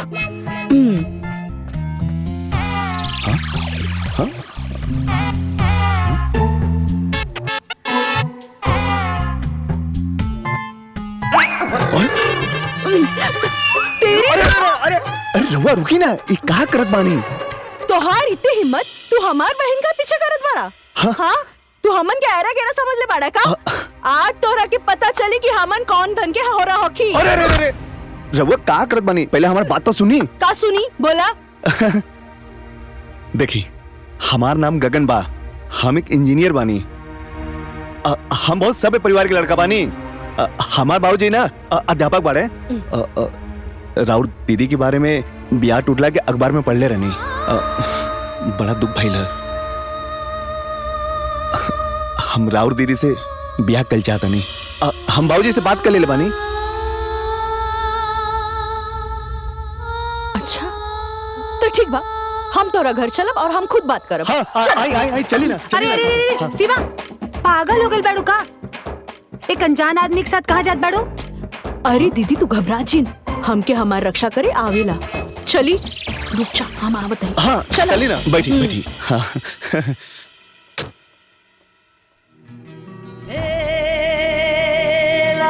ब्याह तो तरह से करके रहा।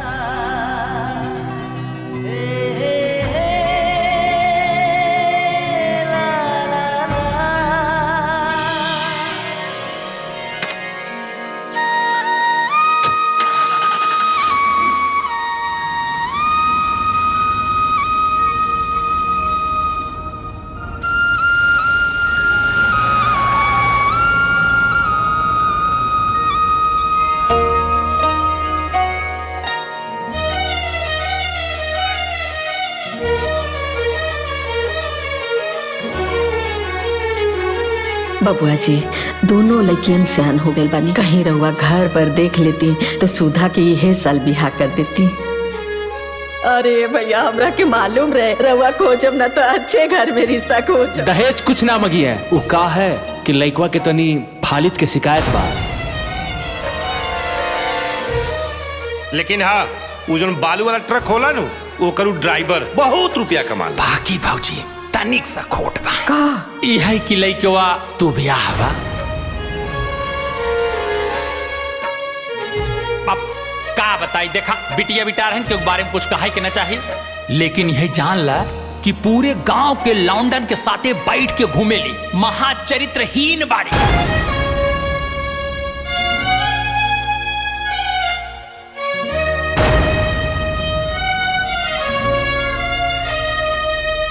तब बाबूजी ये रहल हमनी के शादी के दुख भरल स्ट्रगल की कहानी।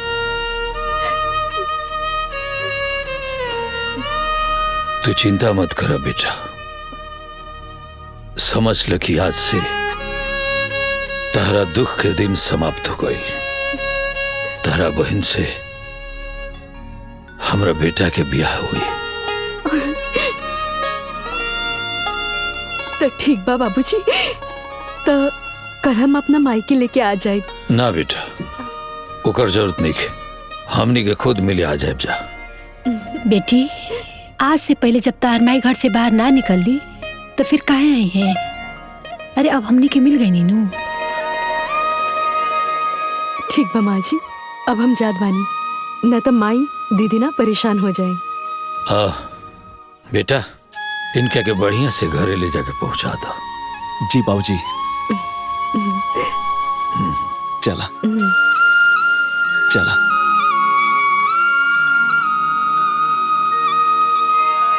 राउर बिटिया हमनी के पसंद बिया, हमार लइका रउआ पसंद बा, तो ब्याह में तो कोनो अड़चन बा ना जी। ब्याह हो जाई, लेकिन हमारे गो शर्त बा। अगर रउआ मानब तबे ब्याह हुई।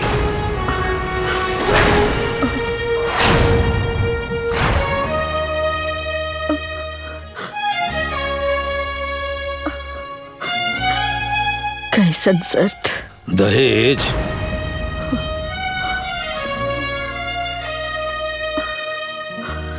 रुआ 1 करोड़ रुपया नहीं खे देवे के, सिर्फ 1 रुपया पंडित जी के देवे के बा बस।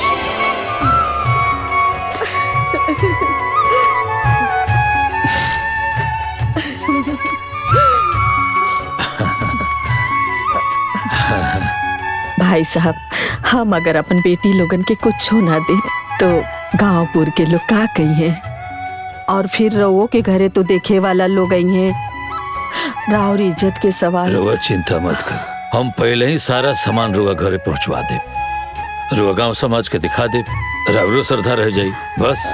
अब आपके जैसन मर्जी। और हाँ सीमा के ब्याह की भी रुआ चिंता छोड़ दे, हम कोनो बढ़िया घर बार देख के एके मंडप में दोनों ब्याह करवा दे, ठीक बा? भाई साहब रउआ सब जैसे रिश्तेदार पाके हम तो धन्य हो गई।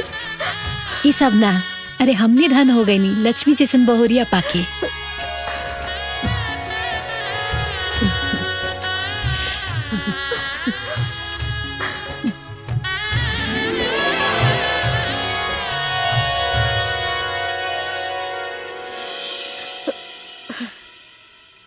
भगवान की कृपा से हमार बेटी के कितना बढ़िया घर बर मिल गईला, नहीं तो आज के युग में इतना बढ़िया घर परिवार दिया लेके खोजले से ना मिला। सही कहत बाड़ू माई, दीदी के नसीब ना बहुत तेज बाटे, ना तो ए समय में ऐसन सोच वाले लोग कहाँ मिलेला।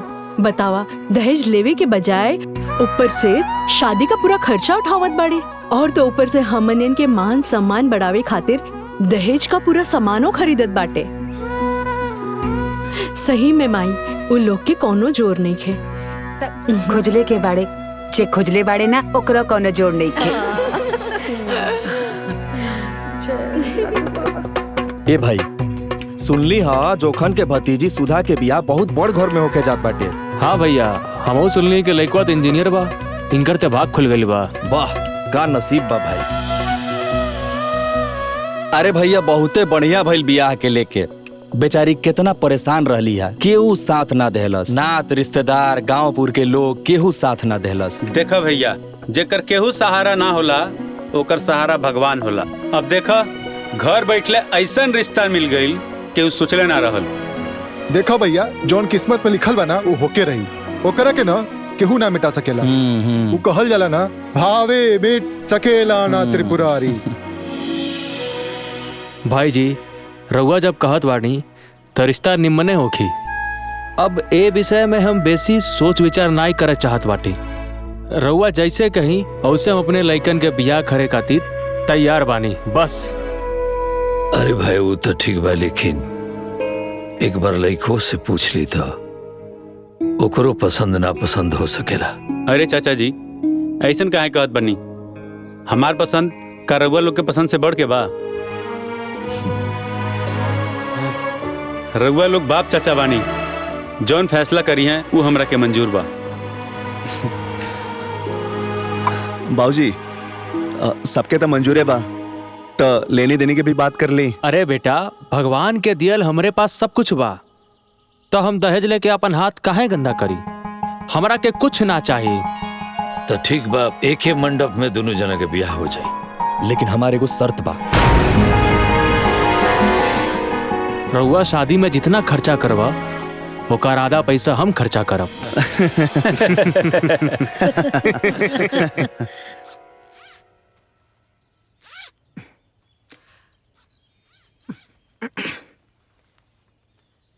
अरे धिया बिहानियर आ गइल बार तू स्कूले जात बाड़ू। अरे माई इतना जल्दी नौकरी ना छोड़ल जाला, केहू हमरे जगह आ जाई तो ओकरे बाद छोड़ दे। हम बोल देले बानी। दीदी के ससुर जी के फोन आ रहल बा, ली बतियाई।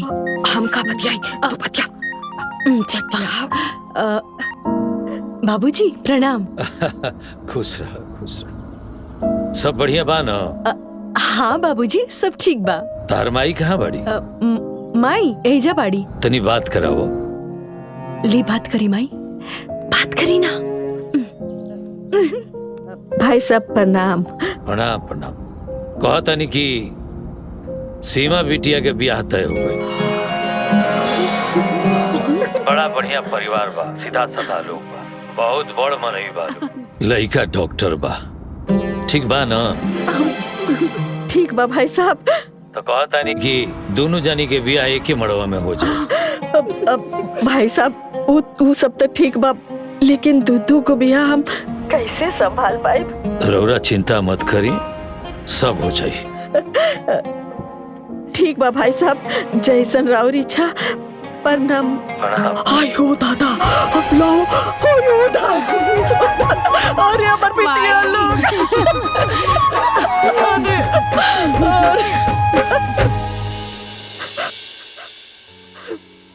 ए जी राव आशीर्वाद से हमने के दोनों बिटिया के बियाह एक के साथ एक के मड़वा में होके जा रहा बा। आज रउआ रहती तो कितना खुश होती। ए जी और कमी हमरा के बहुत कर रहल बा।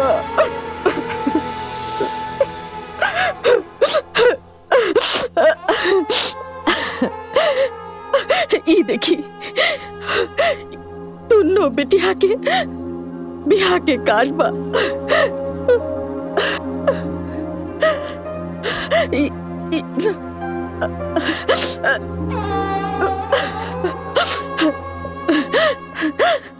दुनिया तो बियाह के पहला कार्ड देवी देवता के चढ़ावेला, बाकी हमरा खातिर तो हमार देवी हमार देवता सब रहुए बानी जी। रहुआ जहाँ बानी दोनों बेटी के आशीर्वाद दी। काहे से कि हर बेटी के बाबुल के आशीर्वाद जरूरी हो खेला जी।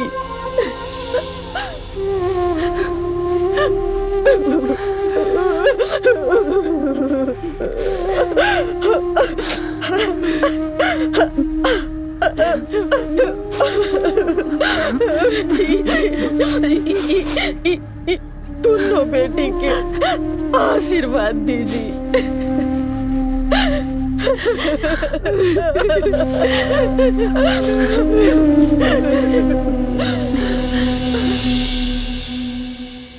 ए जी, हाय देखी ना, एक जनी के बिया डॉक्टर से और एक जनी के बिया इंजीनियर से। वो ऐसन घर में जे इस क्षेत्र के सबसे बड़का बड़ मनी है। हमनी के व्यवहार खराब ना भई रही त ई लोग भी हमनी के हारे माने में काम अइतन ना। आखिर व्यवहार खराब के कैलस? तू ही ना। जब हम समझावत रहली तब तू ना समझत रहलू है। अब पछताए से का फायदा? ए जी सुनी ना, कैसे ही कौनो हिसाब से उन लोग के मनाई ना। ए जी खुश करी ना। कौन हिसाब लगाए, कैसे मनाई? हमरा तब कुछ समझे में नहीं किया बात।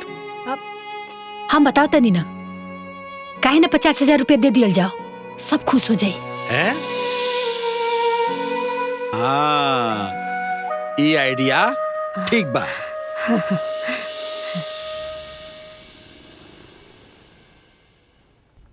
अरे प्रणाम मास्टर साहब। अहो भाग्य हमार की रउआ हमारे दुकान पर पधरनी। बताई आदेश करी, का सेवा करी? ए चाय ले क्या? नहीं, चाय रहे दी, साड़ी वाड़ी दिखाई, बिटिया के ब्याह बा। अरे का रेट में ली आई? पागल है का? इस सेठ हई, दुकान के जौन जौन बढ़िया साड़ी बा उ ले जाके दिखा द। आइए चल। चल। ये देखिए पीली वाली जॉर्जेट साड़ी, ये ललकी साड़ी दुल्हन पे एकदम एक नंबर लगेगा। लो, कैसन बा? बहुत बढ़िया साड़ी बा। अच्छा, 2 जगह एक से एक पैक कर दे, सही रही ना? बिल्कुल निम्न रही भाई जी। अरे आप लोग जाइए, हम घरे पहुंचवा दे। भूलैया मत, न तो बरतिया तरह के गरी हैं सब।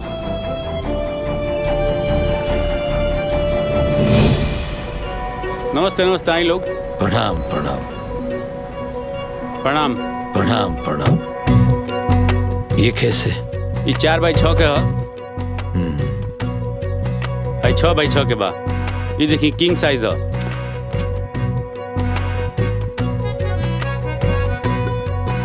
कुल मखमली सोफा है।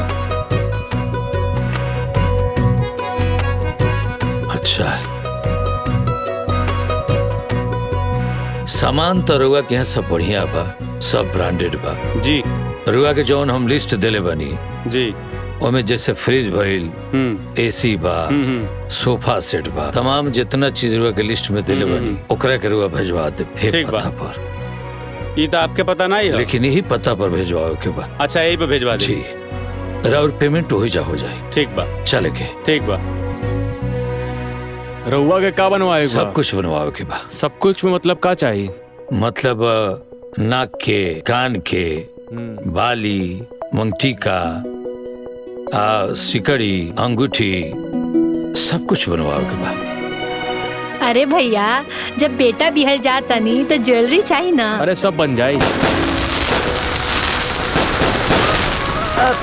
बबुआ भैया काहे बोले नहीं हमरा के? भौजी कहा ना कि 50,000 रुपया ले ले, हमारा तरफ से बरातीन के खर्च करे के।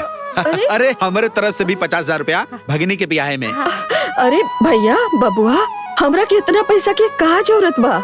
लइकवा वाला तो इतना सब कुछ करेले बा, हमरा के इतना पैसा की जरूरत नहीं के। रखी रहुआ लोग, हम ना ले सकेनी। अब दीदी न्योता समझ के रख ली ना।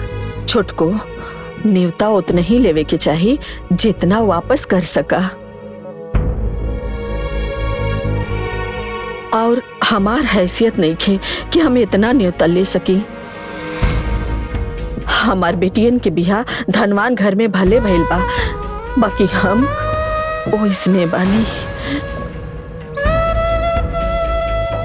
रवा लोगन के न्योता करे के बा ना तो 150 कर दी, ताकि हम तू लोगन के लइकन के बिहा में 150 दे सकी।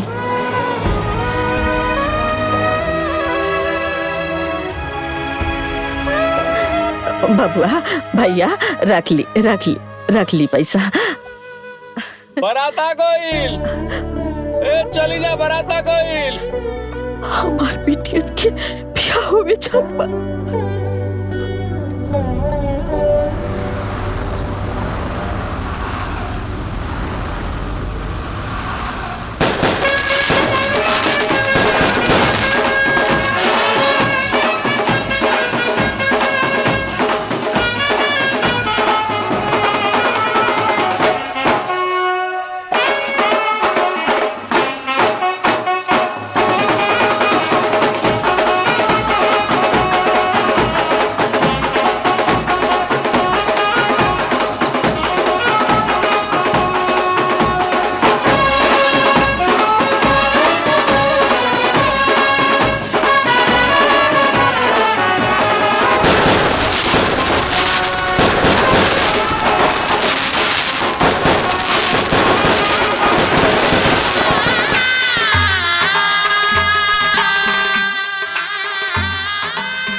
पुंडरीकाक्षं च वैयाभ्यन्तरा शुचिः हरि ओं गणानां त्वा गणपतिवङ्गवामहे प्रियाणां त्वा प्रियपतिवङ्गवामहे निधीनां त्वा निधिपतिवङ्गवामहे वसो ममयामजानि गर्भदमा त्वमजासि गर्भद्धमः सर्वमङ्गलमाङ्गल्ये शिवे सर्वार्थसाधिके शरण्ये त्र्यम्बके गौरी नारायणी नमोस्तुते।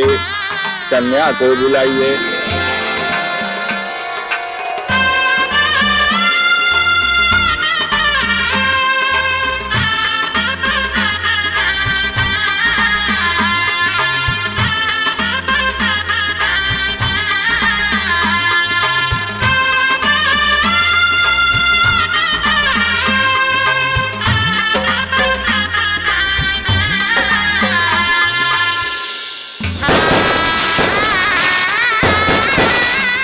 पुंडरीकाक्षं च वैयाभ्यन्तरा शुचिः हरि ओं गणानां त्वा गणपतिवङ्गवामहे प्रियाणां त्वा प्रियपतिवङ्गवामहे निधीनां त्वा निधिपतिवङ्गवामहे वसो ममयामजानि गर्भदमा त्वमजासि गर्भद्धमः सर्वमङ्गलमाङ्गल्ये शिवे सर्वार्थसाधिके शरण्ये त्र्यम्बके गौरी नारायणी नमोस्तुते।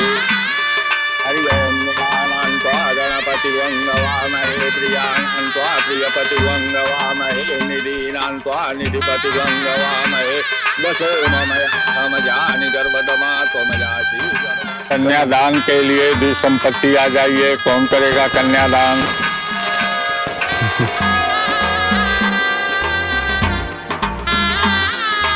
पंडित जी, कन्यादान सिर्फ हमार माई करी, सिर्फ हमार माई और केहू ना।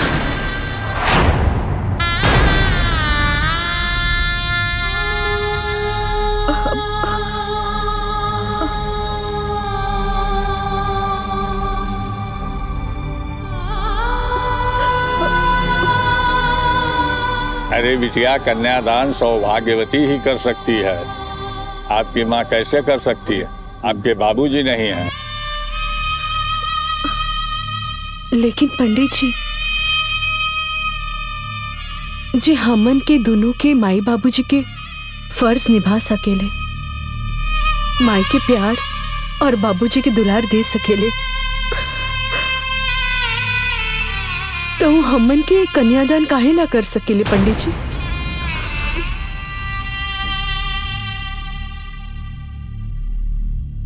पंडित जी, हमनी के माई सिर्फ हमार माई ना, माई और बाबूजी दोनों बाड़ी। बिटिया बात के समझा, ये शुभ काम बा, सुहागी नहीं कर सकेनी। हम कैसे करी? ना माई, हम कुछो न जाने ली। हमन के कन्यादान सिर्फ तू ही करबू। बोला करबू की ना?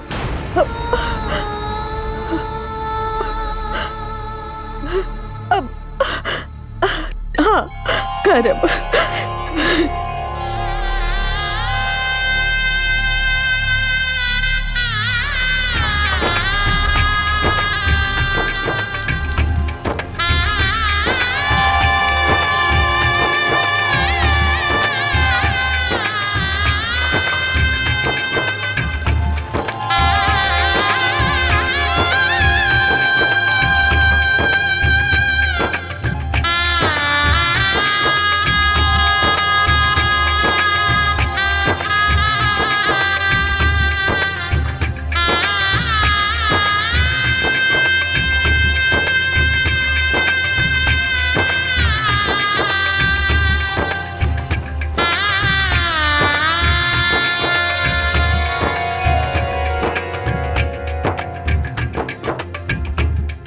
गठबंधन करने के लिए कोई आइए, गठबंधन कीजिए।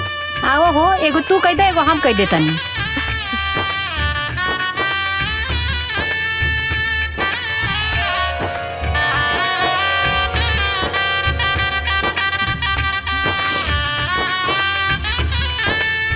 जयमाल के लिए खड़े हो जाइए आप लोग।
तोहरा ही आके दुलारे रहनी, बाबूजी के प्यारे रहनी।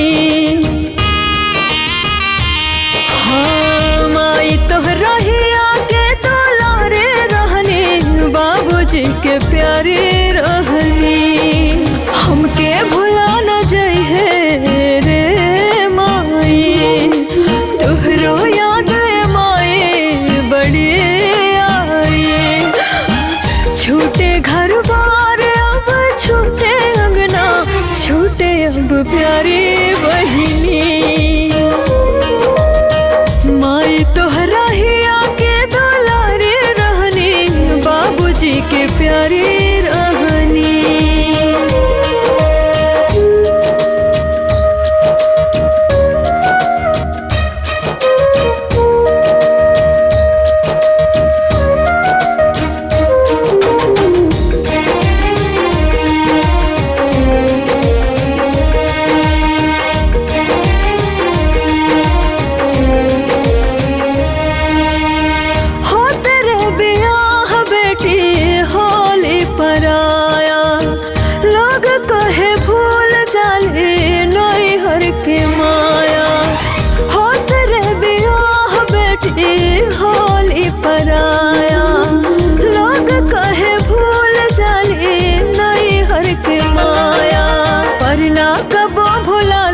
जन्म के नाता रचले बड़े ऐसन रचना विधाता। माई तोहरा ही आके दुलारे रहनी, बाबूजी के प्यारी रहनी। माई तोहरा ही आके दुलारे रहनी, बाबूजी के प्यारी रहनी।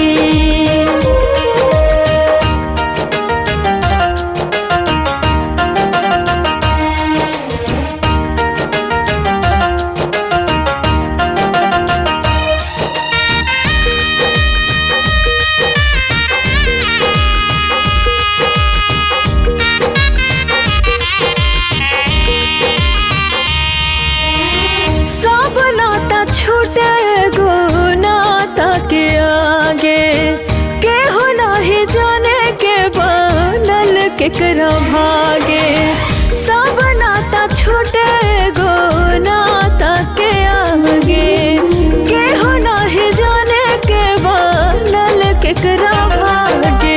होई विदाई बेटी तरुबे करी, हम आई बेटी से दो तहो खबे करी। माई तोहरा ही आके दुलारे रहनी, बाबूजी प्यारी रहनी माए तोहरा ही आगे दुलारी रहनी बाबूजी के प्यारी रहनी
रुकी दीदी चांदी दीदी दीदी संभाली दीदी दीदी दीदी दीदी पानी पानी पी ली दीदी पानी पानी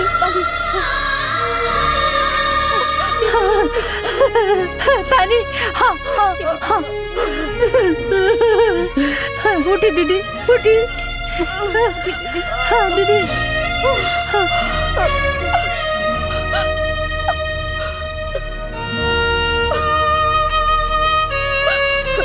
समझी जी हमार बेटियन के ख्याल रखब अब उन लोगन के रहुए लोग माए बाप बानी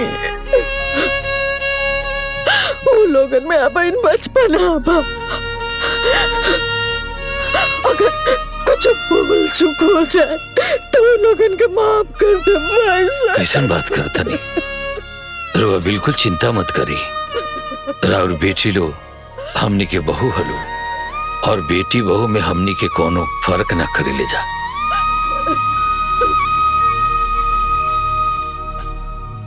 हाँ समझी जी हमनी के बहू के विदाई करके ले जाते बाटी और बहू घर के लक्ष्मी होली लक्ष्मी लक्ष्मी जैसे उनकरा के राखब भी। अब हमनी के संबंधी हो गए बनी जा ऐसे हमनी के सुख दुख भी राउर सुख दुख हमार सुख दुख एक ही हो गए बा।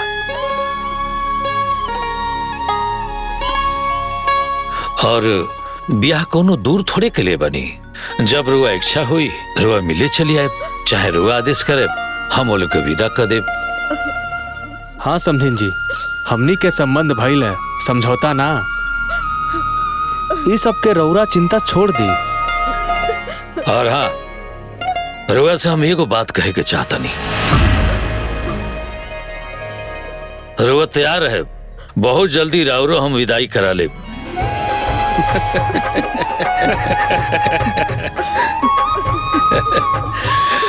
तैयार बानी ना। अच्छा प्रणाम।